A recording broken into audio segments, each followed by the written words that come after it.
అప్పుడు ఇళ్ళకి వచ్చి ఇస్తూ ఉన్నారు, ఇప్పుడు ఇళ్ళకి రావడం లేదు. ఏమే ఇప్పుడు మేము వచ్చేసి రేషన్ అంగిల్లో తీసుకొని పోతా ఉన్నాం. ఈ విధంగా ఇబ్బంది చేస్తూ ఉన్నారు ఇప్పుడు ప్రభుత్వం. వాలంటీర్లు ఉన్నారు, వాళ్ళు ఉండేటప్పుడు ఇంటికాడ వచ్చి పెన్షన్ డబ్బులు అన్నీ ఇస్తూ ఉన్నారు. అది కూడా లేకుండా రద్దు చేసినాడు ఈ చంద్రబాబు నాయుడు. ఇప్పుడు చూడు ఇప్పుడు రేషన్ షాప్లో చూడు ఎంత జనాలని. ఇప్పుడు 3 గంటల సేపు అయింది వచ్చి. ఒక మనిషి ఇద్దరు ముగ్గురు ఉన్నారు, వాళ్ళు మాత్రం ఏం చేస్తారు? వాళ్ళ నిలబడుకో ఉన్నాం.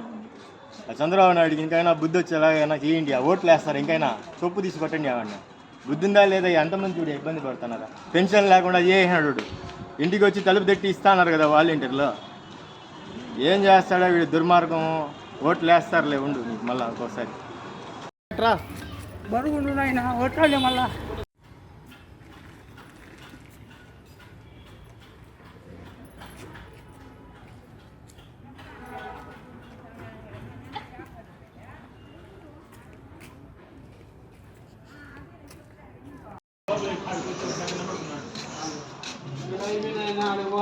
అయిపోయింది 5వ తేదీ